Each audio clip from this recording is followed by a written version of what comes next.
स्वागत है आप सभी का जीएस की यात्रा में।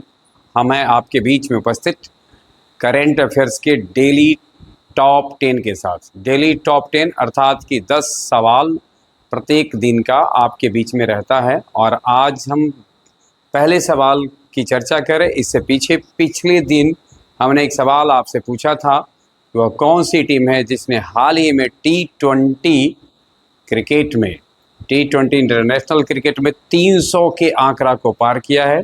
वह हैरी ब्रूक की टीम इंग्लैंड की है और इंग्लैंड ने दक्षिण अफ्रीका के विरुद्ध 20 ओवर में 304 रन बना करके एक नया सा कीर्तिमान स्थापित किया है।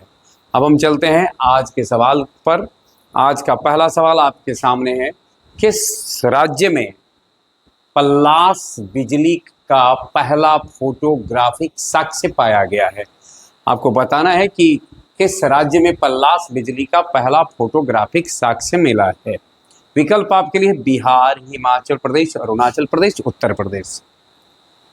सही आंसर इसका है वह राज्य जिसे कि हम कह सकते हैं जहां अरुण पहले प्रवेश करता है, जिसके अंचल में सूर्योदय सबसे पहले होता है। आप गेस कर लिए होंगे, अरुणाचल प्रदेश। यानी वह राज्य है कौन सा जहां पल्लास बिजली का पहला फोटोग्राफिक साक्ष्य मिला है? अरुणाचल प्रदेश, जिसकी राजधानी ईटानगर है और जिसके मुख्यमंत्री हैं पेमा खांडू और केटी पर्निक इसके राज्यपाल। केटी पर्निक राज्यपाल हैं, पेमा खांडू मुख्यमंत्री है और ईटानगर इसकी राजधानी है।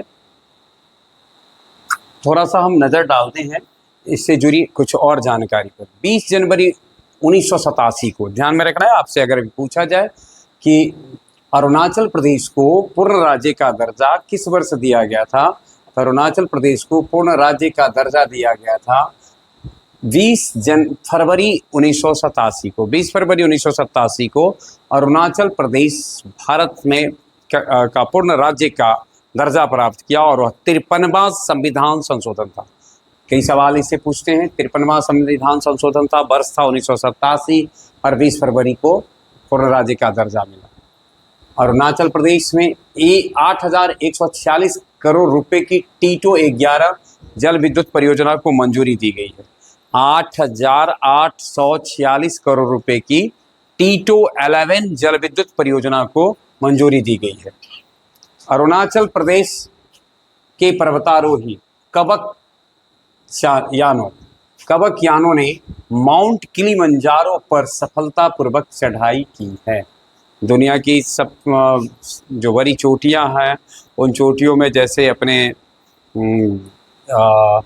कहते हैं कि मतलब जो दुनिया के अलग अलग महादेश हैं, तो उनमें से एक महादेश की टॉप चोटी है माउंट किलिमंजारो। अरुणाचल प्रदेश में 2025 से 35 के दशक को जल विद्युत दशक घोषित किया है। अरुणाचल प्रदेश ने 25 से 35 तक के दशक को जल विद्युत दशक घोषित किया है और यही यूथलीना मलक्काना नामक तितली की नई प्रजाति पाई गई है। अरुणाचल प्रदेश में तितली की अभी एक नई प्रजाति हाल ही में पाई गई है, उसका नाम है यूथलीना मलक्काना। यूथलीना मलक्काना। अरुणाचल प्रदेश ने 27 में से 16 जिले को मलेरिया मुक्त घोषित किया है। अरुणाचल प्रदेश में पहले तो जिला 27 है और इनमें से 16 जिला को मलेरिया से मुक्त कर दिया है, अर्थात कि अब वह मलेरियस पैरासाइट नहीं पाए जाते हैं। अरुणाचल प्रदेश में न्योकुल यूलो उत्सव मनाया गया। अभी हाल ही में अरुणाचल प्रदेश में ही न्योकुल यूलो उत्सव मनाया गया। अगला सवाल हमारे स्क्रीन पर है, हाल ही में ज्ञान भारतम पोर्टल किस मंत्रालय के द्वारा लॉन्च किया गया है? आपको बताना है कि भारतम पोर्टल किस मंत्रालय के द्वारा लॉन्च किया गया है। यह जो पोर्टल है इसके द्वारा पांडुलिपि मतलब हाथ से जो लिखी गई लिपि है इसको पांडुलिपि कहते हैं। तो पांडुलिपियों का डिजिटलीकरण और संरक्षण में तेजी लाना है ताकि हम पारंपरिक ज्ञान को जान सकें, पारंपरिक ज्ञान का प्रसार हो। इसके लिए यह ज्ञान भारतम पोर्टल लॉन्च किया गया है। अब आपको बताना है कि ज्ञान भारतम भारतम पोर्टल किस मंत्रालय के द्वारा लॉन्च किया गया है? ऑप्शन है आपके सामने, शिक्षा मंत्रालय, संस्कृति मंत्रालय, विदेश मंत्रालय, रक्षा मंत्रालय। तो यह पोर्टल संस्कृति मंत्रालय के द्वारा लॉन्च किया गया है। अब है तीसरा सवाल हमारे लिए स्क्रीन पर, हाल ही में किसने नेपाल में अंतरिम सरकार, हमारा पड़ोसी देश नेपाल पिछले दिनों वहाँ जनरेशन जेड के द्वारा जो एक आंदोलन किया गया, इससे वहाँ एक राजनीतिक अस्थिरता आई और जो पूर्ववर्ती सरकार थी उसमें प्रधानमंत्री, राष्ट्रपति सब ने त्यागपत्र दे दिया और वहाँ एक अराजकता का माहौल बना और ऐसी स्थिति में वहाँ एक अंतरिम सरकार गठित की गई है। हम कामना करते हैं कि वहाँ एक पड़ोसी देश है इसलिए एक लोकतांत्रिक स्थिरता आए। अब आपको बताना ये है कि अभी जो अंतरिम सरकार बनी है उसमें किसके नेतृत्व में यह सरकार बनी है। हालांकि अंतरिम सरकार के सामने कई प्रकार की चुनौतियां हैं। आप हैं बेकनसा, रवि लमिछाने, सुशीला कार्की और इनमें से कोई नहीं। सही आंसर है सुशीला कार्की। सुशीला कार्की, गौरतलब हो भारत से उनका गहरा संबंध है क्योंकि उन्होंने अपनी उच्च शिक्षा जो बीए के बाद पश्चात की है वह बनारस हिंदू यूनिवर्सिटी से प्राप्त किया है और उसके बाद उन्होंने अधिवक्ता के रूप में अपनी सेवा शुरू की और जो नेपाल में उत्पन्न परिस्थिति आई उस परिस्थिति में नेपाल के अंतरिम सरकार के प्रधानमंत्री के रूप में नियुक्त की गई। हाल ही में किस देश ने दुनिया का पहला एआई जनरेटेड सरकार मंत्री नियुक्त किया है? आप बताइए, एआई जनरेटेड, ये देखिए किस युग में हम प्रवेश करते जा रहे हैं और आने वाला युग कितना प्रभावित होगा एआई से, इसका अनुमान हम इससे लगा सकते हैं। एआई जनरेटेड सरकार मंत्री नियुक्त किया है और वह देश बना है अल्बानिया। एआई जनरेटेड मंत्री का लक्ष्य देश को भ्रष्टाचार मुक्त बनाना है। अब देखिए स्वाभाविक बात है कि जो आम इंसान है तो उसके अंदर लोभ लालच इस प्रकार का होता है, लेकिन जो एआई जनरेटेड है तो वह इससे भ्रष्टाचार से मतलब सरकार को पूरी तरह से मुक्त रखेगा, ऐसा माना गया और इसी उद्देश्य से एआई जनरेटेड सरकार मंत्री नियुक्त किया गया है। इस डिजिटल सहायक का नाम डीएला है, ध्यान में रखना है, इस सहायक का नाम है डीएला। अगला सवाल हमारे स्क्रीन पर है, हाल ही में भारत ने कहाँ 2 दिवसीय कोस्ट गार्ड ग्लोबल समिट में भाग लिया है? कोस्ट गार्ड ग्लोबल समिट में भाग लिया है भारत ने, इनमें से किस देश में, यह हमें बताना है। रूस, जर्मनी, इटली और फ्रांस। सही उत्तर है इसका इटली। इटली में यह आयोजित हुआ 2 दिवसीय coast guard global summit. India coast guard ने 2027 में भारत में आयोजित 5वें कोस्ट गार्ड ग्लोबल समिट की अध्यक्षता के लिए अपने इरादे की घोषणा की। अर्थात देखिए अब अगला जो होगा वह 2027 में होगा जो भारत में आयोजित होगा और वह 5वां कोस्ट गार्ड ग्लोबल समिट होगा। अगला सवाल है, कृषि निर्यात को बढ़ावा देने के लिए अपेडा संगठन है, अपेडा को एक नज़र डालते हैं। Agriculture and processed food products export development authority, कृषि एवं प्रसंस्कृत खाद्य उत्पाद निर्यात विकास प्राधिकरण, कृषि एवं प्रसंस्कृत खाद्य उत्पाद निर्यात विकास प्राधिकरण अपेडा है ना। इसकी स्थापना हुई 13 फरवरी 1986 को। इसके द्वारा अभी निर्यात को बढ़ावा देने के लिए कहाँ पहली कार्यालय खोला गया है? तो यह कार्यालय खोला गया है बिहार,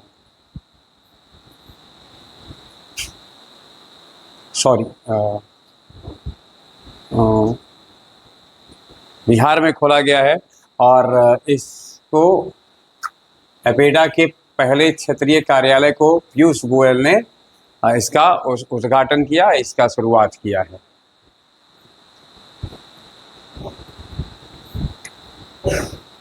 चलिए अगला सवाल है हमारे लिए, हम थोड़ा सा अगर बिहार पर नज़र डालेंगे तो बिहार की राजधानी पटना है, सीएम नीतीश कुमार हैं और गवर्नर हैं इसके आरिफ मोहम्मद खान, यानी राज्यपाल हैं आरिफ मोहम्मद खान। बिहार में लोकसभा के 40 सीट हैं और बिहार में विधानसभा चुनाव भी इस बार होने वाला है। राज्यसभा के 16 सीट हैं और विधानसभा के 243 सीट हैं। विधान परिषद के राज्य विधान परिषद में 75 सीट हैं। पीएम मोदी ने बिहार के ओंटा सिमरिया गंगा पुल का उद्घाटन किया है। और जब हम आपके बीच में हैं, उपस्थित हैं, जब आप हमारे इस क्लास को सुन रहे होंगे तो उस दिन पीएम मोदी की बिहार यात्रा भी है और एल नागेश्वर राव को बिहार क्रिकेट एसोसिएशन का लोकपाल नियुक्त किया गया है। ध्यान में रखना है, बिहार क्रिकेट एसोसिएशन का लोकपाल किसको? एल नागेश्वर राव को। गृह मंत्री अमित शाह ने बिहार के सीतामढ़ी में जानकी मंदिर के पुनर्विकास की आधारशिला रखी है। ध्यान में रखना है, यह एक बहुत बड़ा जानकी मंदिर है। जैसे अयोध्या का राम मंदिर काफ़ी प्रसिद्ध है, उसी प्रकार से एक तरह से कहा जा सकता है कि पैरेलल ही यह मंदिर विकसित किया जा रहा है राम के बाद जानकी के नाम पर, और इसकी आधारशिला रखी गई है अमित शाह के द्वारा। प्रति बूथ मतदाताओं की संख्या 1200 से कम करने वाला देश का पहला राज्य बन गया है। अब 1200 से यानी एक बूथ पर अधिकतम वोटर जो है वह 1200 से कम हो, ऐसा करने वाला बिहार भारत का पहला राज्य बन गया है। कौन वैश्विक आउटरीच के साथ ऐतिहासिक 10वें आयुर्वेद दिवस की मेजबानी करेगा? 10वें आयुर्वेद दिवस की मेजबानी करेगा।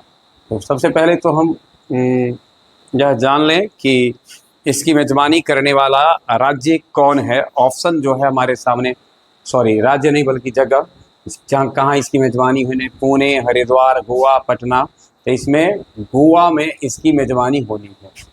कहाँ? गोवा। गोवा की स्थापना 30 मई को स्थापना दिवस गोवा मनाता है। प्रमोद सावंत इसके अभी वर्तमान में सीएम है, चीफ मिनिस्टर हैं। और जब जैसा कि हम लोग जानते हैं कि गोवा पुर्तगालियों के कब्जे में था और आज़ादी के पश्चात 1961-62 में इसको भारत में शामिल किया गया। इसके गवर्नर हैं पशुपति अशोक गजपति राजू, राज्यपाल हैं। इसकी राजधानी पणजी है। 40 विधानसभा के 40 सदस्य हैं। राज्यसभा में 1 और लोकसभा में 2 सीटें हैं गोवा से। भारत की पारंपरिक चिकित्सा पद्धति आयुर्वेद को वैश्विक स्तर पर नई पहचान मिलने जा रहा है और यह पहचान मिलेगा 23 सितंबर 2025 को। 10वां आयुर्वेद दिवस मनाया जाएगा। 23 सितंबर को आयुर्वेद दिवस मनाया जाएगा। ध्यान में रखना है, जिस दिन आयुर्वेद दिवस मनाया जाएगा वह दिन जो होता है वह शरद विषुव भी होता है। शरद विषुव का आशय है कि उस दिन यानी विषुव कहते हैं जिस दिन दिन रात बराबर हो। तो 23 सितंबर को शरद विषुव है और उस दिन ही हमारा आयुर्वेद दिवस भी मनाया जाएगा। आयुर्वेद दिवस गोवा स्थित अखिल भारतीय आयुर्वेद संस्थान AII में मनाया जाएगा। इस बार का जो थीम रखा गया है, Ayurveda for people and planet, जन जन और धरती के लिए आयुर्वेद। पीपल मतलब जन जन, यानी पीपल यहाँ अभिप्राय पीपल पेड़ से नहीं समझना है। पीपल यानी कि आम जन लोग, जिसे हम कहते हैं पीपल कह सकते हैं। Ayurveda for people and planet. धरती यानी P एंड P, एक P फॉर प्लैनेट और एक P फॉर पीपल। गोवा में मांडवी नदी पर रोरो फेरी सेवा शुरू की गई है। मांडवी गोवा की प्रसिद्ध नदी है और वहाँ पर रोरो फेरी सेवा शुरू की गई है। गोवा के फेनी को GI टैग मिला है। ध्यान में रखना है, GI टैग से बहुत सारे सवाल पूछे जाते हैं और GI टैग मिला है फेनी को। फेनी को मिला है GI टैग, कहाँ का है? गोवा का। जगदीप धनकर ने गोवा के राजभवन में आचार्य चरक और ऋषि सुश्रुत की मूर्तियों का उद्घाटन किया। पूर्व उपराष्ट्रपति जगदीप धनकर के द्वारा इसका उद्घाटन किया गया है। अगला सवाल हमारे लिए स्क्रीन पर है। हाल ही में भारतीय नौसेना ने कहाँ INS अरावली को नौसेना में शामिल किया है? गुरुग्राम, जैसलमेर, जयपुर, अजमेर। तो यह हमारा जो है वह गुरुग्राम में शामिल किया गया है 12 सितंबर 2025 को। अगला है, PM मोदी को कहाँ बैराबी सैरांग बई रेल लाइन का उद्घाटन किए हैं। पीएम मोदी ने कहा बैराबी सैरांग बई रेल का मणिपुर, नागालैंड, मिजोरम और अरुणाचल प्रदेश, इसमें मिजोरम में उन्होंने किया है और 8,000 करोड़ रुपए की लागत से यह योजना शुरू की गई है, बैराबी सैरांग बई रेल लाइन। यानी इसके निर्माण में 8,000 करोड़ रुपए का बजट है। अगला सवाल है, अगला सवाल से पहले थोड़ा सा हम एक नज़र डालते हैं मिजोरम पर। मिजोरम आइजोल इसकी राजधानी है और लालडुहावरना इसके चीफ मिनिस्टर हैं, वहीं जनरल वीके सिंह इसके राज्यपाल। मिजोरम की विधानसभा में भिक्षावृत्ति पर प्रतिबंध लगाने वाला विधेयक पारित किया गया है। यानी एक ऐसा राज्य बना है जो अपने राज्य में भिक्षावृत्ति के ऊपर पूर्णतः प्रतिबंध लगा दिया है। तो इस तरह से भिक्षावृत्ति पर प्रतिबंध लगाने वाला राज्य बन गया है मिजोरम। सिंगापुर, एंथूरियम फूलों का निर्यात हुआ है पहली बार। और अब हमारा आज के डेली 10 का आखिरी सवाल है, भारतीय सेना ने अपनी तकनीक और बातचीत को सुरक्षित रखने के लिए व्हाट्सएप की जगह किस स्वदेशी मोबाइल सिस्टम का इस्तेमाल करना शुरू किया है? बहुत महत्वपूर्ण है, ध्यान में रखिएगा। व्हाट्सएप की जगह किस स्वदेशी मोबाइल सिस्टम का इस्तेमाल शुरू किया गया है? किसके द्वारा? भारतीय सेना ने अपनी तकनीक और बातचीत से। संभव, संवाद, संदेश और सुरक्षा। और सही आंसर है इसका संभव secure army mobile Bharat version. यानी आप चाहते तो इसे देखिए SAMBVH और V, संभव।